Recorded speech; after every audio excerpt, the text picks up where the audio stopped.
أعوذ بالله من الشيطان الرجيم بسم الله الرحمن الرحيم الحمد لله الذي جعلنا من المتمسكين بولاية علي بن أبي طالب عليه السلام والحمد لله الذي جعلنا من الباقين على سيد الشهداء والمظلومين والصلاة والسلام والتحية والإكرام على رسول المصدق المصطفى الأمجد المحمود الأحمد مولانا ومولى الكونين جد الحسن والحسين أبي القاسم محمد اللهم صل على محمد وآل محمد وعجل فرجهم. ثم الصلاة والسلام والتحية والإكرام على آله الطيبين الطاهرين المعصومين المنتجبين المنتخبين المظلومين. أما بعد فقد قال الله تبارك وتعالى في كتابه المجيد والفرقان الحميد وقوله الحق بسم الله الرحمن الرحيم إنا أعطيناك الكوثر فصل لربك وانحر إن شانئك هو الأبتر.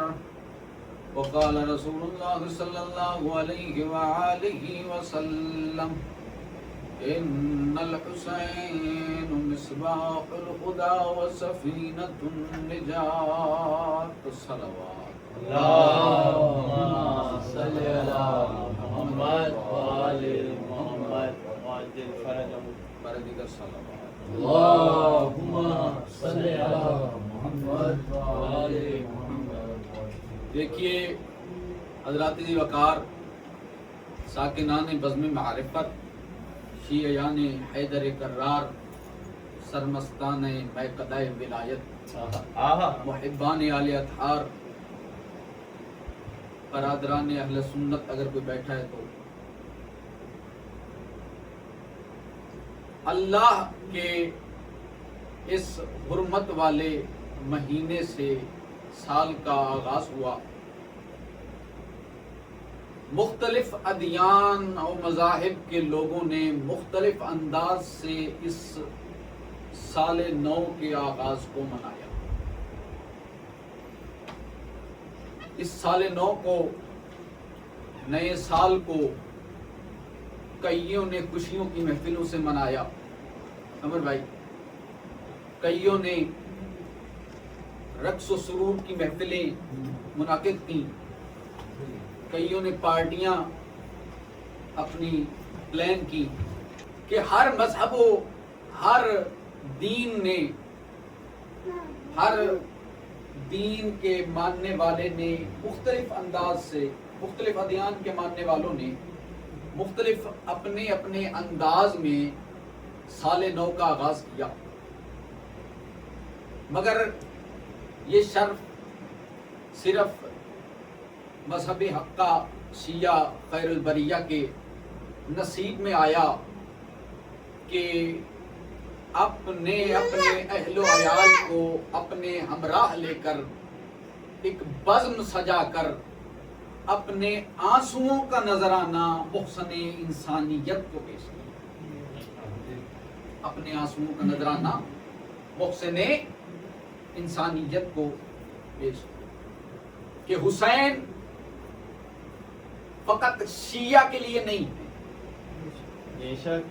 حسین کی ذات شیعہ تک محدود نہیں ہے. حسین کی ذات کسی مسلک، کسی مذہب تک محدود نہیں ہے. حسین ہر اس باغیرت انسان کا امام ہے، ہر اس باغیرت انسان کا رہبر ہے، پیشوا ہے کہ جسے اپنے گھر میں موجود 4 رشتوں کی تمیز ہو. جو جانتا ہو کہ یہ ماں ہے، یہ بیٹی ہے، یہ بہن ہے، یہ بیوی ہے، اور ان سب کا احترام و تمیز اسے معلوم ہو، تو اس غیرت مند انسان کے لیے حسین ابن علی ایک محسن کی حیثیت کہ اسے ساری زندگی حسین ابن علی کا ممنون ہے۔ حضرت ذی وقار امام صادق علیہ الصلوۃ والسلام اللہم صلی علی محمد وآل محمد وعجل فرجہم، ارشاد فرمایا کہ میرے جد حسین کے ذکر کی محفل میں آ جانے والے، بلکہ یہاں 8ویں امام کی حدیث پیش کروں گا کہ مولا فرماتے ہیں امام رضا علیہ الصلوۃ والسلام، اللہم صلی علی محمد وآل محمد وعجل، اگر کوئی شخص مجلس حسین میں آئے اور یہ تمنا کرے یا لیتنی کننا معہم، یا لیتنی کنت معہم فافوز فوزا عظیما، کہ اے سبت پیمبر، کاش میں آپ کے ہمراہ ہوتا کربلا میں، کاش میں آپ کے ساتھ ہوتا کربلا میں، اور اپنی جان کا نذرانہ پیش کرتا، اپنی جان کا نذرانہ پیش، صرف یہ تمنا کر دینا۔ میرے امام معصوم فرماتے ہیں کہ اللہ اسے کربلا کے شہیدوں میں شمار کرے، علی اللہ تبارک و تعالیٰ اسے کربلا کے شہداء میں شمار فرمائے۔ دیکھیے یہ غیرت مند ہونے کی نشانی ہے، اور رسول کا صحیح معنوں میں سنی ہونے کی نشانی ہے۔ حسین کے غم میں آنسو بہانا، حسین کے غم میں آنسو بہانا سنت رسول ہے۔ بس چند جملے اور ذکر مصائب کی طرف بڑھتے ہوئے قبلہ کو دعوت کے ایسی عالم شخصیت کے سامنے فضائل اور اپنے علم کی کوئی نمائش جو ہے وہ ایک میری نظر میں ایک جسارت کہ اپنے ذکر کی طرف، اپنے مصائب کی طرف بڑھتے ہوئے کہ رسول اکرم صلی اللہ علیہ وآلہ وسلم گھر میں آئے، جناب ام سلمہ سے کہا، ام سلمہ آج میری طبیعت ناساز ہے، مجھے چادر یمانی لا دو اور یہ دروازہ بند کر، اور یہ دروازہ بند کر دو، یہاں سے جو بھی آئے میری ملاقات کے لیے اسے بتلا دو کہ آج رسول خدا کسی سے ملاقات نہیں کریں، آج رسول اکرم کسی سے ملاقات نہیں کریں گے۔ جناب ام سلمہ نے ایسا ہی کیا، دروازہ بند کیا اور وہاں بیٹھ گئی۔ جو آتا بی بی اسے روکتی، کہتی کہ آج رسول کسی سے ملاقات، یا اتنے میں کہ چھوٹا بچہ حسین اور حسین ابن علی آئے ہیں، اور جناب ام سلمہ کی طرف توجہ نہیں کی، آگے بڑھتی دروازے کی طرف۔ بی بی کہتی ہیں حسین آج تمہارے نانا کسی سے ملاقات نہیں، آج تمہارے نانا کسی سے ملاقات، بس یہاں سے مسائل۔ میرے مولا حسین کہتے ہیں نانی اماں کیا نانا مجھ سے بھی ملاقات نہیں کریں گے؟ کیا میرے نانا مجھ سے بھی ملاقات نہیں کریں گے؟ کہا مجھے تو ایسے ہی حکم ہے، آج محمد کسی سے ملاقات نہیں کریں گے۔ یہ حسین واپس آئے، یہ چند قدم گئے تھے کہ کمرے سے آواز آئی، ام سلمہ تو نے میرے حسین کو بھی واپس بھیج دیا۔ ام سلمہ تو نے میرے حسین کو بھی واپس بھیج دیا۔ عزاداروں کہا ام سلمہ نے، اے بچے، میرے بیٹے، میرے لال، مجھ سے غلطی ہو گئی، تمہارے لالا نے تمہیں یاد کیا۔ عزاداروں جناب ام سلمہ روایت کرتی ہیں، حسین حجرے میں گئے ہیں، تھوڑی دیر کے بعد میں نے رسول کے بین کی آواز سنی، یا میں نے سوال کیا، یا رسول اللہ کیوں روتے ہیں؟ کیا طبیعت زیادہ ناساز ہے؟ کہا ام سلمہ اندر آؤ۔ ام سلمہ اندر آئی، دروازہ بند کرو، دروازہ بند ہوا۔ عزاداروں کیا دیکھتی ہے؟ ریش مبارک آنسوؤں سے تر ہے، دونوں ہاتھ مٹھیوں کی شکل میں رسول خدا کے بند ہیں۔ کہتے ہیں ام سلمہ ابھی جبرائیل آئے تھے، کہا یہ جو بچہ تمہارے سینے پہ ہے رسول خدا، اسے تمہاری امت کربلا کے میدان میں 3 دن کا پیاسا ذبح کر دے گی۔ عزاداروں میرے رسول خدا نے فرمایا، اے ام سلمہ یہ کربلا کی مٹی ہے، تو اس وقت بھی زندہ ہوگی، دیکھتی رہنا، جب یہ مٹی رہے سمجھنا حسین زندہ ہے، جب یہ مٹی خون بن جائے سمجھ جانا میرا حسین مارا گیا۔ عزاداروں اس کے بعد کیوں میں نے کہا یہ سنت رسول ہے؟ عزاداروں اس کے بعد کئی مقام ایسے آئے اپنے صحابہ کے درمیان، رسول خدا اپنی گود میں حسین کو بٹھاتے، کہتے یا ایھا الناس فارفوہ ھذا الحسین وانصروہ، اے لوگو یہ حسین ہے، اس کی مدد کرنا، اسے پہچانو۔ عزادارو کیوں کلمہ گو صحابہ کو رسول خدا بار بار یاد دلاتے، فارفوہ اسے پہچانو، جیسے جانتے تھے ایک وقت آئے گا اور میرے صحابہ میرے حسین کو نہیں پہچانیں گے۔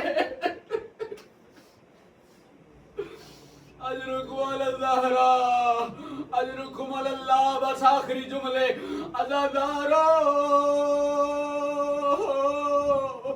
جب میرے مولا کو مدینہ چھوڑنا تھا، پتہ نہیں کتنی حسرت سے میرے مولا مدینے کی گلیوں کو دیکھا کرتے۔ عزادارو 26 ذو الحج 27 ذی الحج 2 دن میرے مولا کبھی اپنی ماں کی قبر پہ، کبھی اپنے نانا کی قبر پہ، اپنے نانا کی قبر پہ۔ عزادارو جب 28 ذی الحج کو، جب 28 رجب کو میرے مولا نے مدینہ چھوڑنا تھا، کہتے ہیں عباس سواریاں تیار کرو، میں اپنی ماں کا سلام، آئے ہیں حسین۔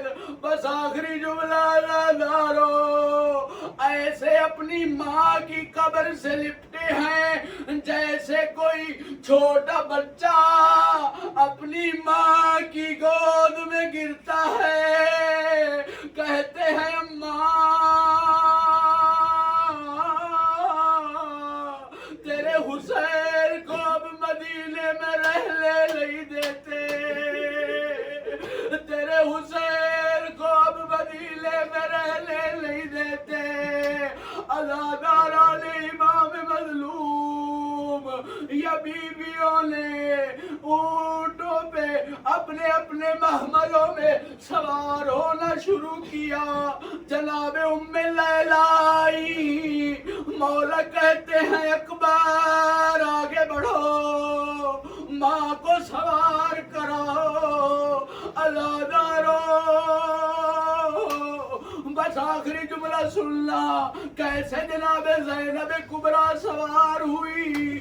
عزادارو کہا جب جناب ام کلثوم آئی اپنی مسند چھوڑی، کہتے ہیں عباس آگے بڑھو، اکبر آگے بڑھو، اول محمد آگے بڑھو، علی کی بیٹی کو سوار کراؤ۔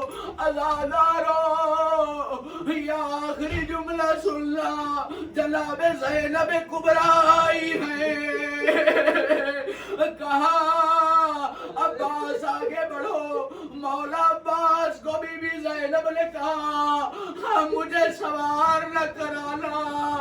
عزادارو جناب علی اکبر آگے بڑھے، بی بی کہتی ہے اکبر لال مجھے سوار نہ کرانا۔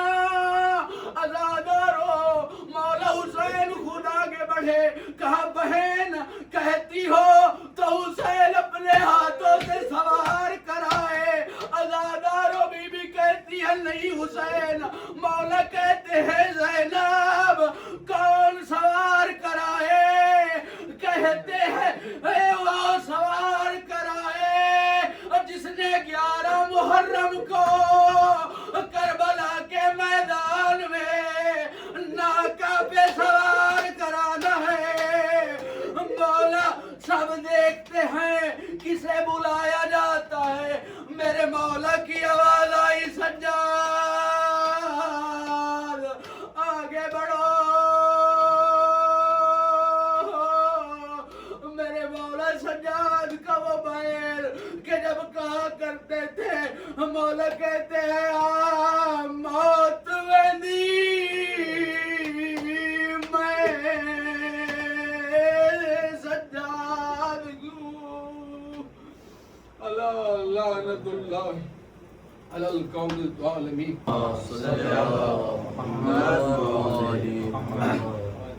خشنودی سیدہ زہرا بلندر صلوات۔ اللهم صل على محمد وآل محمد۔ بسم الله الرحمن الرحيم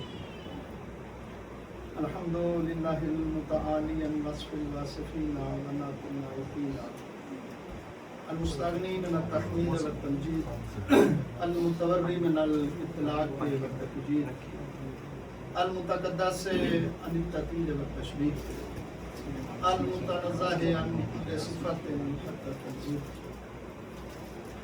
الصلاة والسلام على سيدنا ونبينا وحبيب قلوبنا وطبيب نفوسنا العبد المؤيد والرسول المصدق المصطفى الأمجد طبيب إله العالمين أبي زهراء محمد۔ اللهم صل على محمد وآل محمد۔ الصلاة والسلام على مسيحه وسفره نصيره ونصره ظهيره وظهره علي أمير المؤمنين۔ اللهم صل على محمد وآل محمد۔ والصلاة والسلام على مشكاة النبوة وشمس الرسالة وزجاجة التي كأنها كوكب النورية الصديقة الكبرى فاطمة الزهراء۔ اللهم صل على محمد وآل محمد۔ والصلاة والسلام على صفت رحمة سيد شباب أهل الجنة پڑھو سيما المخصوص إمام السيد الشهيد أبي عبد الله الحسين اللهم صل على محمد وآل محمد ولعنة الله على أعدائهم وظالمهم إلى يوم الدين أما بعد فقد قال الله تبارك وتعالى في الكتاب الكريم وهو أصدق الصادقين وقوله الحق بسم الله الرحمن الرحيم يريدون أن يطفئوا نور الله الله متم نوره ولو كره الكافرون والذي أرسل رسوله بالهدى ودين الحق ليظهره على الدين كله ولو كره المشركون صلوات اللهم صل على محمد وآل محمد نعرہ تکبیر الله أكبر نعرہ تکبیر الله أكبر نعرہ رسالت يا رسول الله نعرہ رسالت يا رسول الله نعرہ حیدری يا علي نعرہ حیدری يا علي حسینیت زندہ باد حسینیت زندہ باد یزیدیت مردہ باد یزیدیت مردہ باد محمد وآل محمد کے بلند آواز سے صلوات اللهم صل على محمد وآل محمد وعجل فرجا میں ہمارا یہاں پر آنا بیٹھنا اپنی بارگاہ میں جو حاجات جو دعائیں لے کے آئے ہیں اللہ وہ تمام دعاؤں کو مستجاب فرمائے اب وہ جو حضرات اس صفحے اعضاء کے حوالے سے کوشش و کاوش کرتے ہیں بچانے سے لے کر نیاز پکانے تک صفحے اعضاء بچانے ذکر کے عنوان سے باقی عزادار مقامات اللہ تمام کوشش و کاوش کو اپنی عبادت میں شمار فرمائے اللہ کو خلوص عبادت میں شمار فرمائے اللہ ہم سب کو مقصد کربلا سمجھ کر اس پر عمل کرنے کی توفیق عطا فرمائے اللہ ہمارے امام کے ظہور کو فرمائے اور ان کے آنے سے پہلے اللہ ہم سب کو صحیح معنی میں ان کا شیعہ بننے کی توفیق عطا فرمائے تمام دعاؤں کی قبولیت کے لیے کرم درس اللهم صل على محمد وآل محمد ایک دفعہ پھر بھی بلند آواز سے صلوات اللهم صل على محمد وآل محمد عزیزان گرامی قدر قرآن کی جو آیہ مجیدہ میں آپ کے سامنے تلاوت کرنے کا شرف حاصل کر رہا وہ ایک خاص موضوع کے لیے میں نے اس کو چنا تھا کہ میں اس موضوع کو آپ سے گفتگو کر سکوں اور انشاءاللہ میں اسی کو مد نظر رکھتے ہوئے آگے بڑھنے کی کوشش کروں گا. تو آیہ مجیدہ میں جو اللہ ارشاد فرما رہا ہے کہ یریدون لیطفئوا نور اللہ بافواہہم، اللہ کہتا ہے کہ ان کا ارادہ یہ ہے کہ ہم اللہ کے نور کو پھونکوں سے بجھا دیں گے. کن کا ارادہ ہے؟ جو دشمن خدا ہے، دشمن عالم، وہ چاہتے ہیں کہ ہم اللہ کے نور کو پھونکوں سے بجھا دیں. تو اللہ کہتا ہے واللہ متم نورہ، تو اللہ اپنے نور کو مکمل کر کے رہے گا. وَلَوْ كَرِهَ الْكَافِرُونَ، اگرچہ یہ بات کافروں کو ناگوار ہی کیوں نہ گزرے. اور دوسری آیت میں اللہ کہتا ہے کہ هُوَ الَّذِي أَرْسَلَ رَسُولَهُ بِالْهُدَىٰ وَدِينِ الْحَقِّ، اللہ وہ ہے کہ جس نے اپنے رسول کو بھیجا بالخدا، ہدایت کے ساتھ اور دین حق کے ساتھ.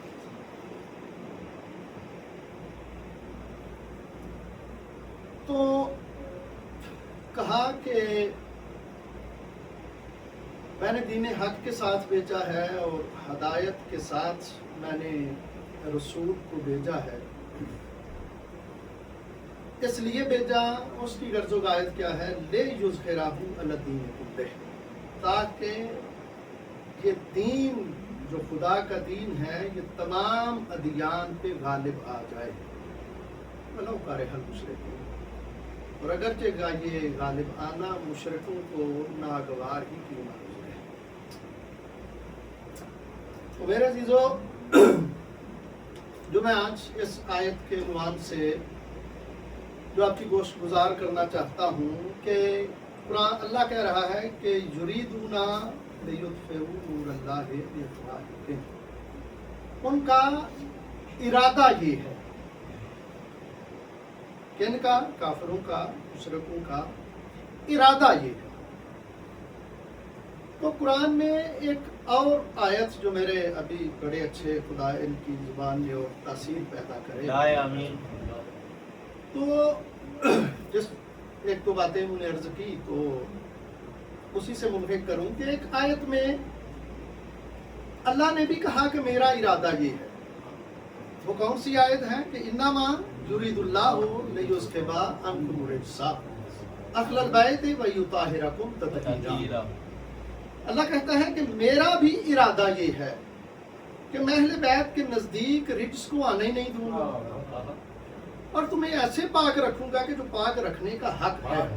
واہ واہ واہ۔ تو ایک تھوڑی سی آپ کوشش کر لیں، وہ یہ ہے کہ بات سمجھ آئے تو بولیے ضرور،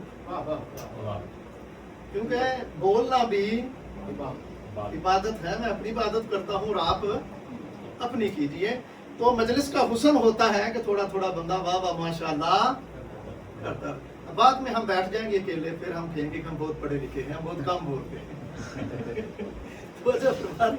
تو ہاں دیکھیے، میں ایک جگہ اور اشرا پڑھا تو وہ میں تو آپ کو کام نہیں سمجھتا، توجہ فرما رہے ہیں، میں آپ کو کام نہیں سمجھ۔ ایک پڑھنے والا ہو، ایک سننے والا ہو اور کوئی بھی نہ ہو، تو آل محمد کی خوشنودی ہو تو وہ لاکھوں سے بہتر ہے۔ لہذا آپ اپنے آپ کو کام ہاں الٹ یہ بیان کریں، سمجھ لیں کہ سننے والے لاکھوں ہوں اور آل محمد کی خوشنودی نہ ہو، پھر اس کا بھی کوئی فائدہ نہیں۔ دیکھیں نعرہ صلوات واہ واہ سبحان اللہ، یہ کیا ہے کہ یہ بھی عبادت ہے، تو اس سے کو بھی کرنا چاہیے۔ تو اللہ نے کہا کہ میرا ارادہ یہ ہے۔ جو میں نے دوسری آیت پڑھی اس میں کیا تھا کہ یریدون لیطفئوا نور اللہ بافواہہم، اور آپ یہ دیکھیے کہ آپ کتنے قابل عزت ہیں میرے نزدیک کہ میں کوشش کر رہا ہوں کہ آپ کے انداز میں پڑھوں، ورنہ میسم بھائی نے مجھے سنا ہوا ہے میرے یہ پڑھنے کا انداز نہیں ہے۔ آپ اپنے انداز میں بڑھیں۔ نہیں، میں آپ کو مد نظر رکھوں، آپ مجھے مد نظر رکھیں، ٹھیک ہے؟ تو کیا کہا کہ اللہ کہتا ہے کہ میرا ارادہ یہ ہے کہ میں اہل بیت کے نزدیک رجس کو نہیں آنے۔ جو وہ آیت پڑھی اس میں کیا کہا؟ یریدون لیطفئوا نور اللہ بافواہہم، ان کا ارادہ یہ ہے کہ ہم اللہ کے نور کو پھونکوں سے بجھا دیں۔ ادھر اللہ کا ارادہ یہ ہے کہ میں اہل بیت کے نزدیک رجس کو آنے نہیں دوں گا۔ میں نے کہا میرے اللہ، تو نے ارادہ کیوں کہا؟ کوئی اور لفظ استعمال کرتا۔ اللہ کہتا ہے سمجھو بھائی، ایک ہوتا ہے قول، ایک ہوتا ہے فعل، ایک ہوتا ہے ارادہ۔ قول کا جواب قول سے دیا جا سکتا ہے۔ آپ کو کسی نے کچھ کہا زبان سے، آپ نے اس کا زبان سے جواب دے دیا۔ فعل کا جواب فعل سے دیا جا سکتا ہے۔ آپ کے حق میں کسی نے اچھا کام کیا، آپ اس کے حق میں اچھا کام کر سکتے ہیں۔ لیکن ارادہ وہ چیز ہے جو اندر ہوتا ہے، جسے کوئی باپ وہ سمجھ نہیں سکتا کہ بیٹھنے والے کا ارادہ کیا ہے، وہ کس نیت سے بیٹھا ہے، اب اٹھے گا کیا کرے گا کوئی پتہ نہیں کسی۔ تو میں نے کہا میرے اللہ، یہ تو نے ارادہ کیوں کہا؟ کہا تو نے جو آیت پڑھی اس پہ غور کر، اگر وہ قول سے حملہ کرتے تو میں قول سے جواب دیتا، اگر وہ فعل سے جواب دیتے، حملہ کرتے تو میں فعل سے جواب دیتا۔ ان کا ہے ارادہ کہ ہم اللہ کے نور کو پھونکوں سے بجھا دیں، ان کا ارادہ ہے ہم اللہ کے نور کو پھونکوں سے بجھا دیں، اور میں اللہ کا ارادہ ہے میں اہل بیت کے نزدیک رجس کو آنا ہی نہیں دوں گا۔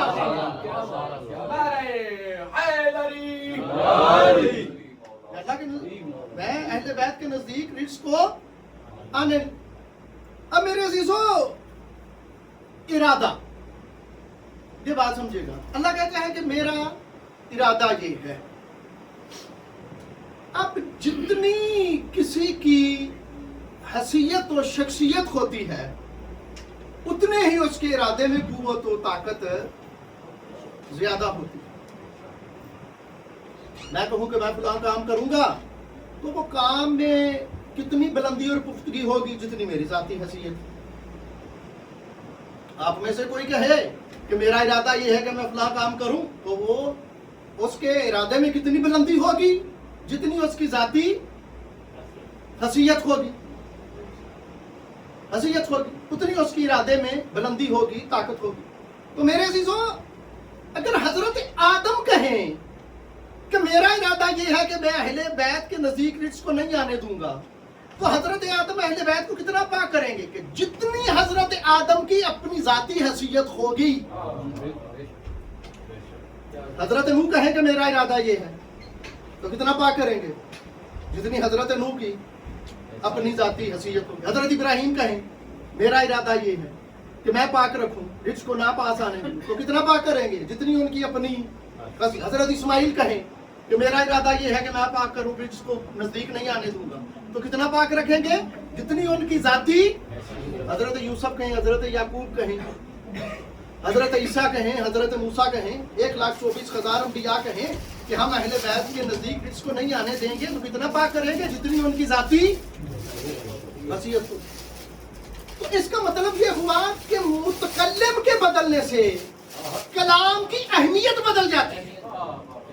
توجہ فرمائیے گا، متکلم کے بدلنے سے کلام کی اہمیت بدل جاتی ہے. حضرت آدم کہے میرا ارادہ یہ ہے، حضرت نوح کہے میرا ارادہ یہ ہے، حضرت یوسف کہیں، حضرت یعقوب کہیں، حضرت موسیٰ کہیں، حضرت عیسیٰ کہیں، 1,24,000 انبیاء کہیں تو اتنا پاک کریں گے جتنی ان کی ذاتی حیثیت ہے. تو میرے عزیزو یہاں پہ نہ تو حضرت آدم کا ارادہ ہے، نہ ہی جناب یوسف کا ارادہ ہے، جناب یعقوب کا ارادہ ہے، نہ ہی جناب عیسیٰ اور جناب موسیٰ کا ارادہ ہے.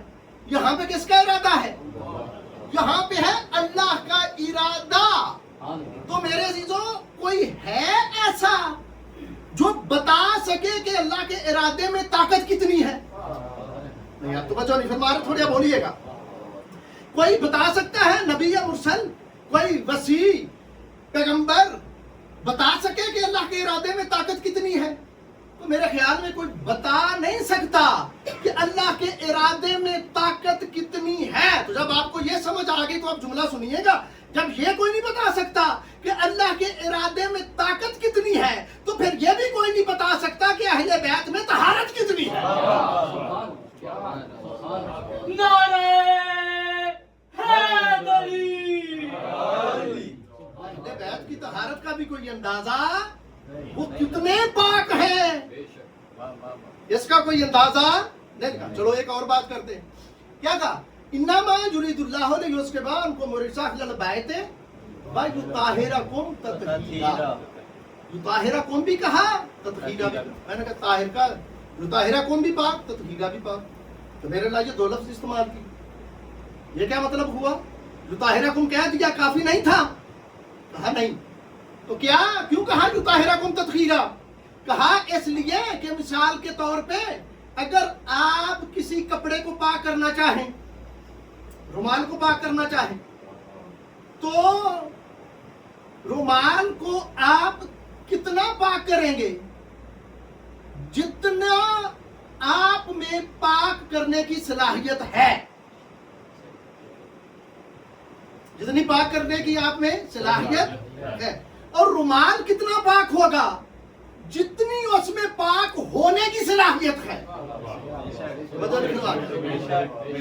پاک اتنا ہوگا کہ جتنی اس میں پاک ہونے کی صلاحیت ہے. پاک کتنا کریں گے کہ جتنا پاک کرنے کی صلاحیت ہے.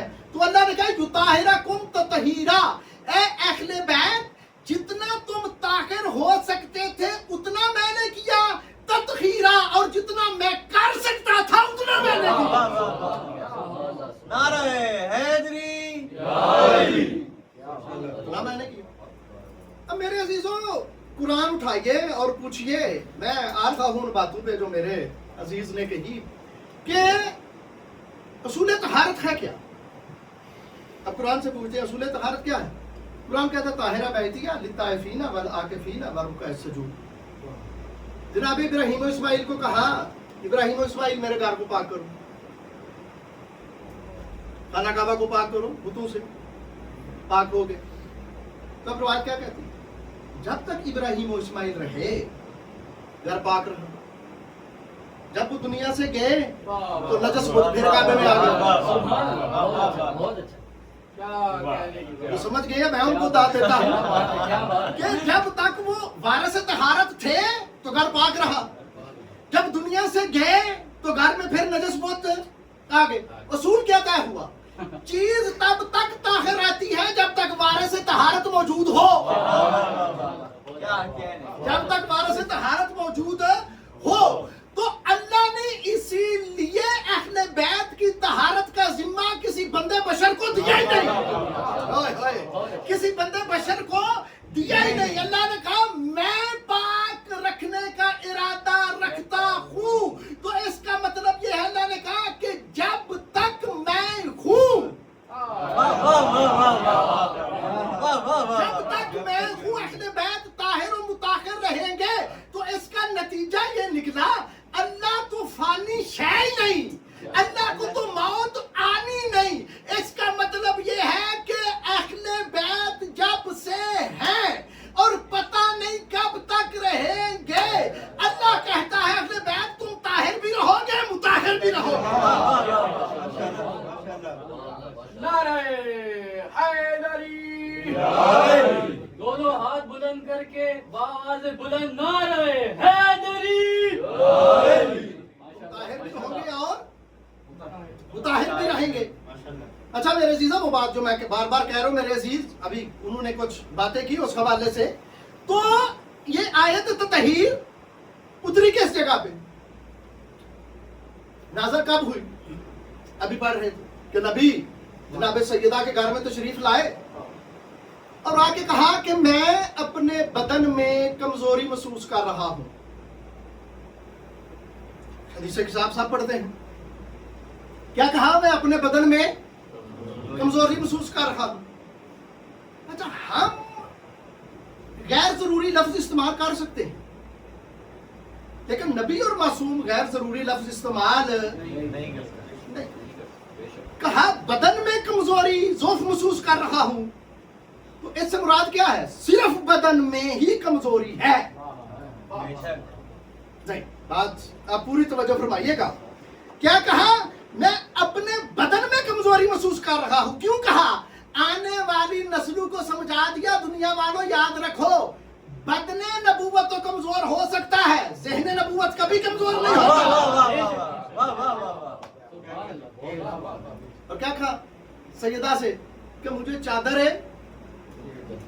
یمانی لا کے دو. کون سی چادر؟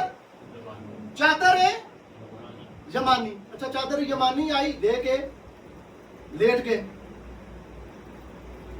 اب جو ہم حدیث قصہ میں پڑھتے ہیں تو اس چادر کا نام بدل گیا ہے.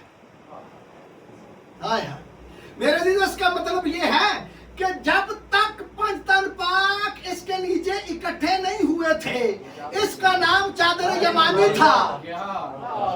اب قیامت تک اس کا نام چادر تطہیر ہے. نعرہ حیدری. اس کا نام چادر ہے تطہیر. اب چادر لے کے لیٹ گئے. جب لیٹ گئے تو کیا کہا؟ جب پوچھا جناب جبرائیل نے کہ میرے اللہ یہ کسا کے نیچے ہیں کون؟ کہا ہم فاطمہ تو و ابوہا و بالوہا و بنوہا. اب کسا کے نیچے شخصیات بڑی تھیں. میں نے وہ بات نہیں کرنی جو آپ نے سنی ہوئی ہو، مجھے ایک اور نتیجہ دینا ہے. نبی تھے، مولا علی تھے، جوانان جنت کے سردار، لیکن تعارف کس کے ذریعے کرایا؟ سیدہ کے ذریعے. سیدہ بیٹی تھی، زوجہ تھی، ماں تھی، لیکن کہا کہ تعارف ہوا جناب سیدہ کے ذریعے سے. تو تعارف جب کسی کو کروایا جاتا ہے تو اس کے ذریعے کروایا جاتا ہے جس کو لوگ جانتے ہوں.